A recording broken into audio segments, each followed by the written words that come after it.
El 12 de octubre, se conmemora la primera aparición de la Virgen María, en su advocación de Nuestra Señora del Pilar. Según nos cuenta la historia, el 2 de enero del año 40, estando a pocos años después de la ascensión de nuestro Señor Jesucristo a los cielos, y estando su Santa Madre, la Virgen María, aún en vida, ella se presentó por bilocación, apareciéndosele a Santiago el Apóstol, en la ciudad romana de César Augusta, actualmente conocida como Zaragoza. En esos tiempos, María se presentó en carne mortal, antes de ser llevada a los cielos, en su asunción, dejando como testimonio de su visita, una columna de jaspe conocida popularmente como el Pilar. Se cuenta que Santiago y los 7 primeros convertidos de la ciudad edificaron una primitiva capilla de adobe a orillas del Ebro. En el mismo lugar, en donde actualmente se alza la Catedral de Zaragoza. Se trataría de una aparición extraordinaria de la Virgen durante su vida mortal. Pues a diferencia de las otras apariciones o advocaciones marianas, esta sería la única aparición en que la Virgen viene cuando todavía estaba en vida en Palestina. Por ello desde la Edad Media, que se canta en la liturgia del 2 de enero, la Santísima Virgen con ninguna nación hizo cosa semejante, declarándola como la fiesta por la venida de María. Esta historia se encuentra documentada en 2 documentos. Uno más antiguo, que se remonta hacia el año 850, es decir en el siglo IX. Y otro, más extendido, que fue manuscrito para mediados del siglo XIII. Cuando Jesucristo, antes de regresar al Padre, les dio a sus apóstoles y discípulos las últimas instrucciones referentes a la misión que les encomendaba en esta tierra, les dijo: Id, pues, y haced discípulos a todos los pueblos, bautizándolos en el nombre del Padre, y del Hijo, y del Espíritu Santo, según leemos en Mateo 28, 19. Indicándoles con esto que el anuncio de la buena nueva no debía restringirse solo al pueblo elegido, sino que, por el contrario, debía abarcar a todos los hombres. Misteriosos fueron los caminos que el Señor escogió para hacer efectivo ese mandato. Las primeras predicaciones de los apóstoles, inmediatamente después de Pentecostés, tuvieron lugar en Jerusalén. Y produjeron tal avalancha de conversiones que hizo estallar el odio del Sanedrín contra ellos. Entonces, comenzó una oleada de violentas persecuciones, pues a causa de la remoción del gobernador Pilato en el gobierno de Judea, se creó un vacío de mando y el Sanedrín tuvo de hecho el poder en sus manos.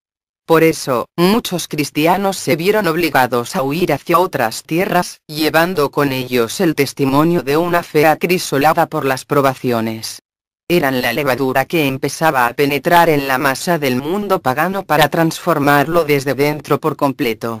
En ese momento histórico fue, sin duda, cuando varios apóstoles partieron hacia tierras de misión.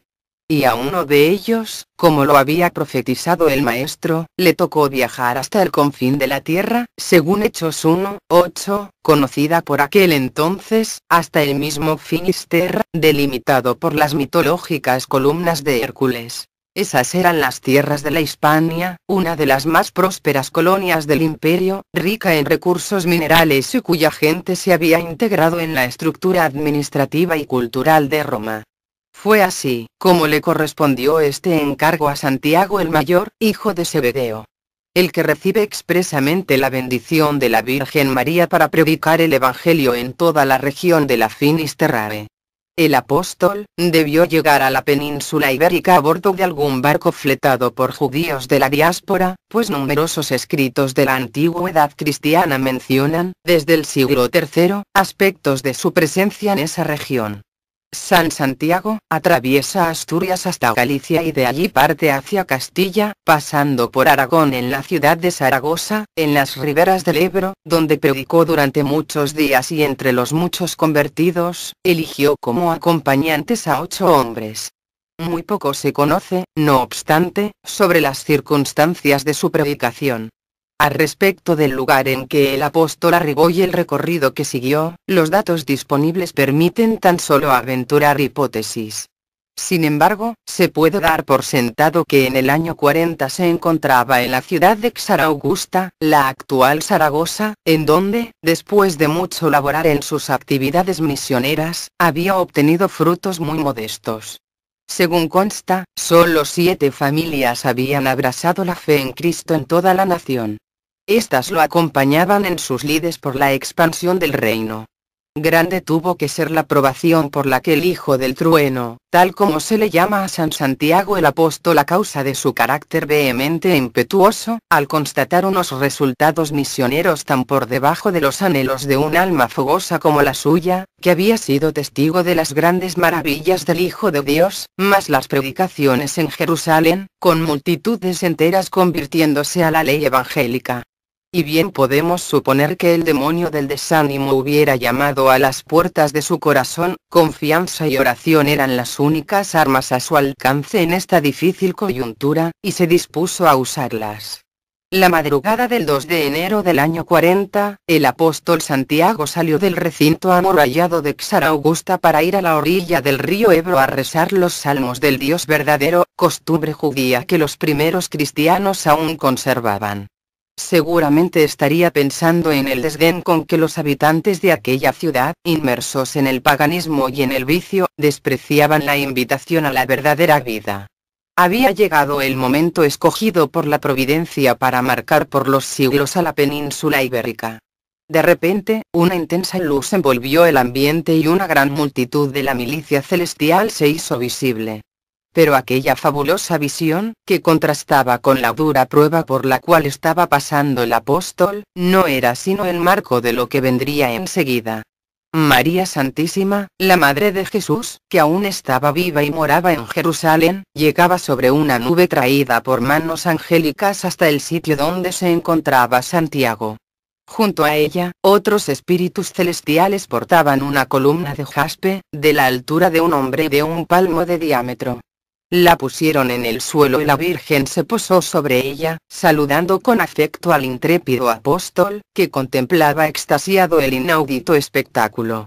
Por un singular privilegio, Santiago iba a recibir directamente de los labios de Nuestra Señora el consuelo y ánimo que necesitaba para continuar con determinación su batalla, seguro de que las dificultades del momento constituían tan solo una prueba cuya superación le traería abundantes frutos espirituales. Y como prenda de este celestial mensaje, María Santísima quiso dejarle al hijo de Zebedeo el pedestal sobre el que había pronunciado palabras semejantes a estas. Mira esta columna en que me asiento. Sabed que mi hijo la ha enviado desde lo alto por manos de los ángeles. En este lugar la virtud del Altísimo obrará prodigios y milagros admirables por mi intercesión y reverencia a favor de aquellos que imploren mi auxilio en sus necesidades, y la columna permanecerá en este lugar hasta el fin del mundo, y nunca faltarán en esta ciudad fieles adoradores de Cristo. Concluida la celestial e inesperada visita, Santiago se encontró nuevamente a solas con sus discípulos. Podemos imaginar la alegría que se apoderaría de aquel reducido grupo de cristianos. La Madre de Dios había ido a consolarlos en la tribulación, dejándoles un peculiar símbolo del que, como fruto de su apostolado, debería ser la fe inquebrantable de aquel pueblo. De cualquier forma, los frutos de la predicación del apóstol y su pequeño grupo de seguidores no se hicieron esperar. A partir de ese momento la fe comenzó a crecer con fuerza tanto en Zaragoza como en el resto de la península ibérica. San Pablo ya hablaba de la existencia de una iglesia en la Hispania romana, y son constantes las referencias a ella en el transcurso de la historia. Y cuando en el siglo IV empezó la persecución de Diocleciano, Santa Engracia y sus compañeros escribieron con su sangre en aquella ciudad el bellísimo episodio de los innumerables mártires, narrado por el poeta Prudencio en su obra Peristepanon. Las palabras de este escrito, que recogen una tradición oral, quedan respaldadas por la experiencia, ya que nunca faltaron en Zaragoza verdaderos cristianos, y son el documento más antiguo de esta arraigada tradición española. La columna o pilar que la misma señora trajo para que sobre él se construyera la primera capilla, que de hecho sería el primer templo mariano de toda la cristiandad. Esta es la principal vinculación entre la tradición pilarista con la tradición jacobea, en el santuario de Santiago de Compostela.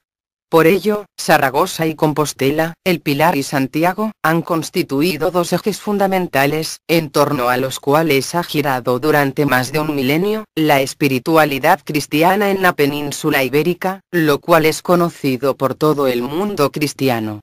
Pocas son las noticias de las que disponemos sobre lo ocurrido a partir de ese momento, a no ser que para la conservación del valioso pilar, nombre con el que pasó a ser conocida, más tarde, la celestial columna, Santiago y los suyos levantaron una pequeña capilla, que fue conservado hasta la reforma de la basílica realizada a mediados del siglo XVIII. Estaba construido en adobe, en el sentido paralelo a la muralla de la ciudad, y tenía casi 4,5 metros de largo por algo más de 2 de anchura. Se dice que inmediatamente pusieron igualmente alguna efigie de María sobre la columna, pues, de lo contrario, almas recién salidas de las tinieblas del paganismo fácilmente podían convertirla en objeto de culto fetichista, como no era extraño que ocurriera en aquella época con piezas semejantes. Sin embargo, otros creen que la Virgen también le entregó a Santiago una imagen, quizá la misma que hasta hoy se venera en el lugar. Ante el oleaje de la historia, impulsado a menudo por una saña anticristiana, el pilar y el culto a la Santísima Virgen permanecieron imperturbables. Se sabe acerca de un documento del siglo IX que relata la historia de la Virgen del Pilar, de la cual, existe un segundo documento más completo aún que data del siglo XIII. En el Códice de los Moralía, que aún se encuentra guardado en el archivo de la Basílica del Pilar, de la misma época y conservado en el mismo archivo, es el documento en que aparece expresamente por vez primera la advocación concreta de Santa María del Pilar, o Nuestra Señora del Pilar, tal como se la llamaba durante la Edad Media. El documento está fechado el 27 de mayo del año 1299, el cual lleva el más antiguo sello de cera del concejo de la ciudad que se conoce. A pesar que historiadores e investigadores han postulado que hay datos más antiguos referidos a la Virgen del Pilar, como por ejemplo, un bajorrelieve del siglo IV en la tumba de Santa Engracia en la iglesia del mismo nombre en Zaragoza, el cual, aunque aparentemente representa la asunción de la Virgen a los cielos, también podría representar el descenso y aparición al apóstol Santiago, porque aparecen esculpidos los nombres de San Pedro, San Pablo y Santiago.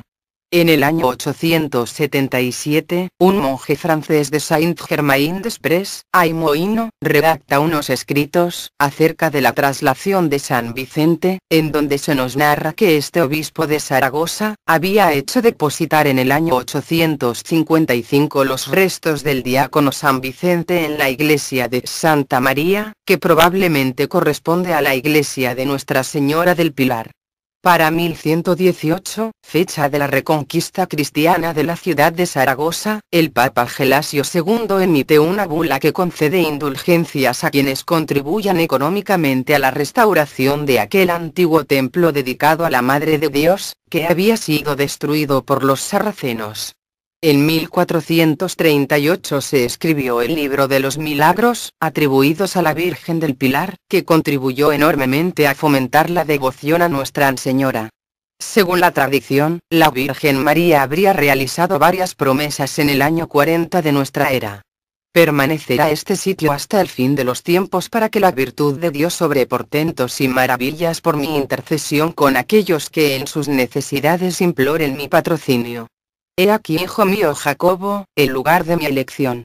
Mira este pilar que me asiento, enviado por mi hijo y maestro tuyo. En esta tierra edificarás una capilla. Y el Altísimo obrará, por mí, milagros admirables sobre todos los que imploren, en sus necesidades, mi auxilio. Este pilar quedará aquí hasta el fin de los tiempos, para que nunca falten adoradores de Jesucristo. Se trata, no de una aparición, sino de una venida extraordinaria de la Virgen María durante su vida mortal, pues visita Zaragoza cuando aún vive en Palestina. La columna o pilar que la misma Virgen María trajo, será sobre la que se construirá la primera capilla dedicada a la Virgen, que por tanto será el primer templo mariano de toda la cristiandad. La Sagrada Escritura habla de la columna que guiaba al pueblo de Dios durante el destierro hacia la tierra prometida. Esa columna debe ser para nosotros este pilar de Zaragoza que ha recibido a través de los siglos la fe de nuestros padres y que ha amparado a cuantos han dirigido sus esperanzas a María.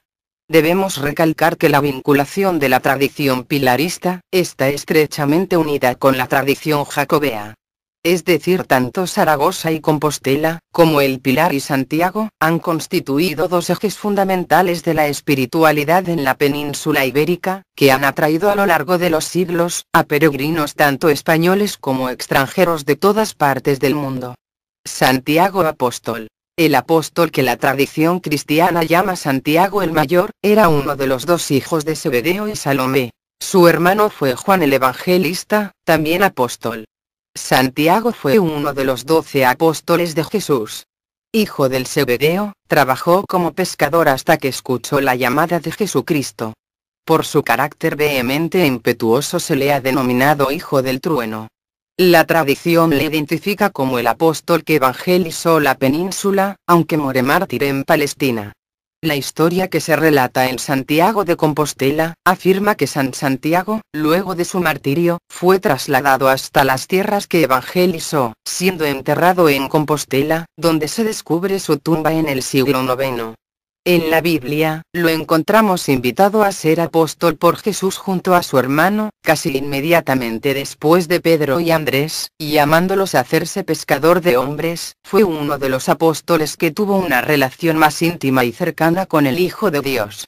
Le acompañó en los primeros días de la difusión de la palabra. Estuvo presente en el Monte de los Olivos recibiendo de los labios de Jesús el anuncio de la destrucción del Templo de Jerusalén, de la completa ruina de la ciudad y de las catástrofes que precederán al final de los tiempos, y fue testigo de la última aparición de Jesús en Galilea tras su resurrección.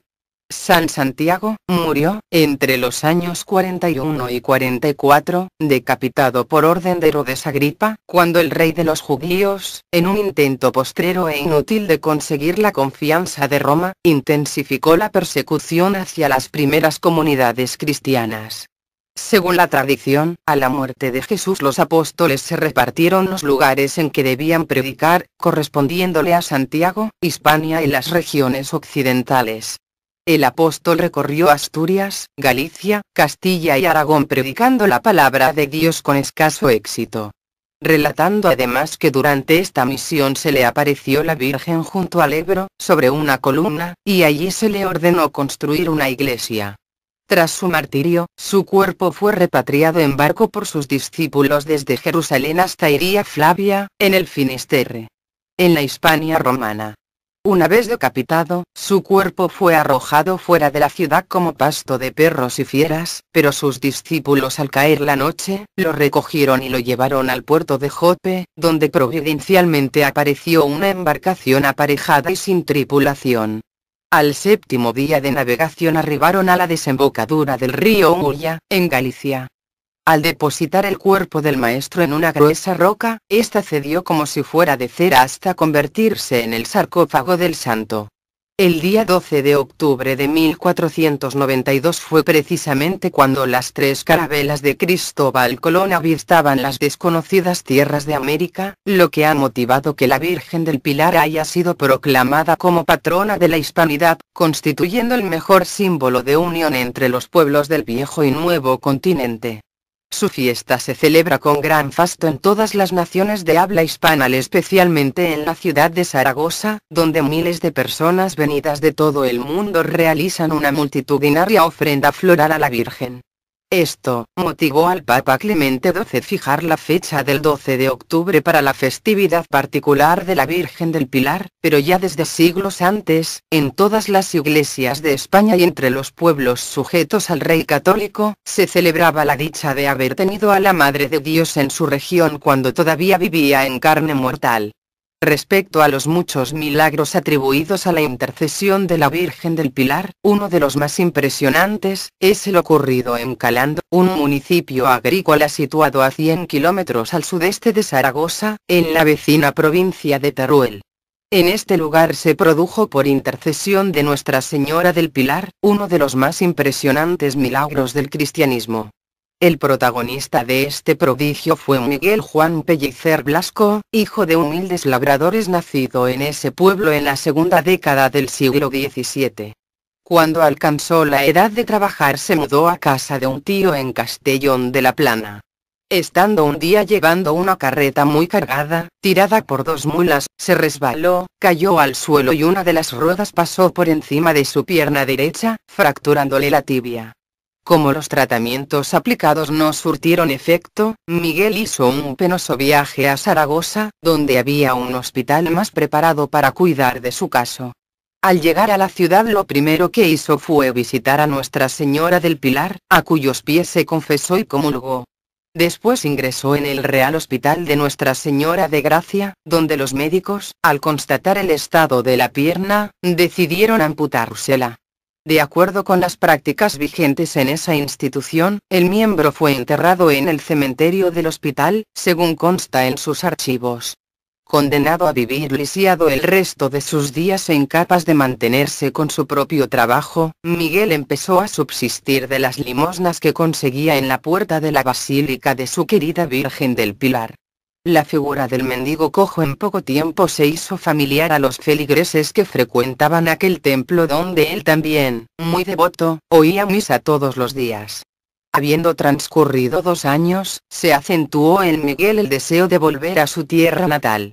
Aunque no quería ser una carga para sus padres, decidió emprender el camino de regreso. Se despidió piadosamente de la Virgen y, según su costumbre, untó con el aceite de la lamparita del altar el extremo de la pierna amputada. Tras un penoso trayecto de varios días, recurriendo a la caridad de los arrieros, llegó a la casa paterna, donde fue recibido con todo el cariño y bondad. Consciente del peso que suponía en un hogar tan pobre el mantenimiento de un hijo inválido, Miguel se puso a pedir limosnas en los alrededores y ayudaba, tanto cuanto podía, en las tareas caseras. Así transcurrió su vida hasta la noche del 29 de marzo de 1640. Al volver a su hogar después de un día muy duro, se encontró con un par de compañías de soldados de caballería de paso por el pueblo.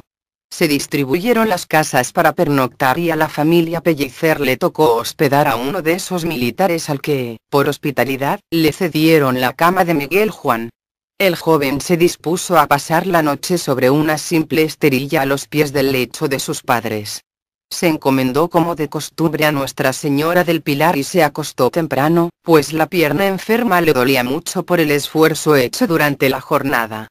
Antes de recogerse, su madre, siempre cuidadosa con su inválido hijo, fue a comprobar a la luz de un candil si estaba bien acomodado en el improvisado catre. Cuál no fue su sorpresa al sentir una inusual y suave fragancia y al ver que por debajo de la manta asomaban 2 pies cruzados. Sus padres, asombrados, despertaron enseguida a Miguel, que dormía un plácido y profundo sueño. Fijándose en las 2 piernas, no sabía explicar cómo había ocurrido aquello. Contó únicamente que soñaba que estaba en la Santa Capilla de Nuestra Señora del Pilar de Zaragoza, untándose la pierna enferma con el aceite de una lámpara, como lo había acostumbrado cuando estaba en Zaragoza, y por eso tenía por cierto que la Virgen del Pilar se la había traído y puesto. La noticia se extendió rápidamente por la vecindad, provocando gran alboroto. Para mayor sorpresa de la gente, se constató que en la pierna repuesta por intercesión de la Virgen había varias cicatrices existentes antes de la amputación, evidenciándose que se trataba de hecho del miembro cortado. Más tarde se verificaría que en el cementerio del hospital donde había sido enterrada dicha extremidad no había nada.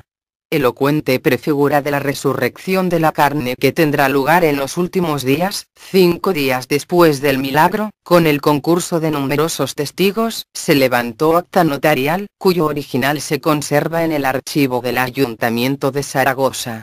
La familia Pellicer viajó a Zaragoza a fin de darle gracias a la celestial princesa. El impacto causado por aquel prodigio aquí fue mayor, pues el antiguo mendigo del Pilar era conocido en casi toda la ciudad. El acontecimiento acabó repercutiendo en la corte española, y el rey Felipe IV quiso conocer personalmente al favorecido por la Santísima Virgen, ante quien se inclinó para besar la pierna objeto del milagro. Zaragoza fue una de las ciudades más afectadas por la invasión de las tropas de Napoleón, impregnadas del espíritu anticristiano que dominó a Francia desde fines del siglo XVIII. Para sustentar esta desigual lucha, los aragoneses obtuvieron la necesaria energía a los pies de la Virgen del Pilar, como lo atestiguaron los mismos invasores. Así se expresaba un oficial galo al describir una situación en la cual la resistencia de los zaragozanos parecía insostenible. Sabíamos que la agitación en la ciudad crecía por momentos, que el clero continuaba sosteniendo la fe en los milagros, y que la imagen de la Virgen no había aún sido descendida de su pilar. El pueblo tenía una fe tan viva y ponía tal confianza en aquella sagrada imagen, que no podíamos esperar reducirlo sin haber antes arruinado su venerado templo. En efecto, la obstinada resistencia de aquel pueblo solo fue vencida cuando el agotamiento, el hambre y las epidemias ya no les permitían a los escasos supervivientes de la ciudad en ruinas levantar siquiera las armas. Habiéndose elevado a 40.000 el número de muertos, fue firmada la capitulación. Una vez más, y de manera providencial, la imagen de María y la ya entonces basílica, no sufrieron más daño que la vergonzosa expoliación de todas sus piezas y joyas de valor. El pilar permaneció en pie como símbolo de la inquebrantable fe del pueblo aragonés. Ya en los principios del siglo XX, un hecho más demostró la insólita protección celestial sobre la basílica. Pocos días después de haber empezado la Guerra Civil Española, en la madrugada del 3 de agosto de 1936, un avión cargado con 4 bombas salió de Barcelona en dirección a Zaragoza. Consciente del inmenso efecto psicológico que produciría en los católicos la destrucción del simbólico santuario, el piloto lo sobrevoló a baja altura y lanzó sobre él su destructiva carga. 2 de esas bombas atravesaron el tejado y cayeron en lugares muy próximos al venerado pilar. Una tercera alcanzó la calzada exterior, a pocos metros de la fachada principal. Ninguna estalló. Tan solo batieron estrepitosamente el suelo. El templo actual es un templo de estilo barroco con decoración neoclásica. Al principio se construyó un modesto oratorio para venerar la columna, después se alzó una iglesia románica, luego otra mudéjar que se destruyó por un incendio y fue sustituida por otra gótica. Finalmente el templo actual fue trazado por iniciativa de don Juan de Austria, que ordenó el comienzo de las obras en el año 1681, siendo finalizadas en 1711. En 1754, el rey Fernando VI ordenó la construcción de la Santa Capilla, obra de Ventura Rodríguez. En 1771, Goya realiza el fresco Adoración del Nombre de Dios, para el Coreto. La tradición pilarista queda artísticamente expresada en el conjunto que compone la Santa Capilla. La imagen de la Virgen que representa a María como reina y madre. El niño reposa sentado sobre la mano izquierda, en cuenco, sostenido por el brazo de María, desnudo y despreocupado. La imagen está sobre un pilar, una columna de jaspe, que está forrada en bronce y después de plata. La devoción pilarista sostiene que la columna no ha variado jamás su emplazamiento. En el año 1596, el rey Felipe II donó los 2 ángeles de plata, como manifestación de su devoción mariana y pilarista. El camarín es una obra que conjunta brillantes e incrustaciones de oro, plata y piedras preciosas, ofreciendo uno de los tronos más valiosos que la devoción mariana ha dedicado a la Santísima Virgen. La historia documentada del templo se remonta al siglo IX, cuando según la historia del traslado de San Vicente de Aymoíno, se atestigua la existencia de una iglesia mozárabe en Zaraquista dedicada a Santa María en el mismo lugar en el que actualmente se encuentra la basílica barroca. En torno a este templo se articulaba una de las comunidades de cristianos de la ciudad, en el mismo lugar en donde María se habría aparecido en Zaragoza en carne mortal sobre una columna, llamada popularmente el Pilar, en el año 40. A partir de esta creencia, la tradición religiosa habla de la presencia de una capilla mandada construir por la Virgen para alojar la columna que dejó en testimonio de su venida, y que fue ejecutada por Santiago y los 7 primeros convertidos de la ciudad del Ebro. Tras la reconquista de Zaragoza por el rey Alfonso I de Aragón en el año 1118, el templo se encontraba en estado ruinoso, y el obispo Pedro de Librana hubo de acondicionar la iglesia para su culto cristiano.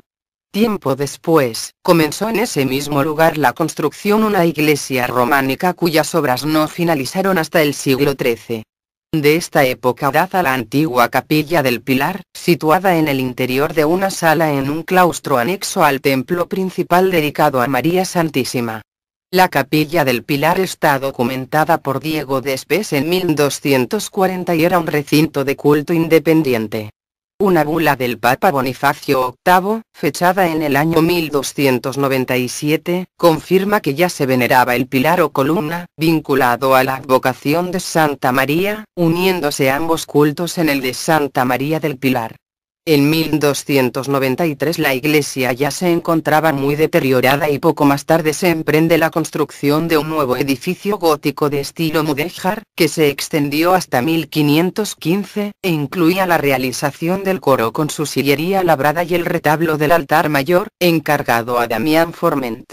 Del estado de ese templo nos da una idea un croquis de la planta que se halla en el archivo del Pilar, fechados uno en el año 1563, y otro de 1647, así como una descripción notarial del acta del edificio levantada el 2 de octubre de 1668. La capilla antigua permaneció en pie hasta la reforma del templo del siglo XVIII.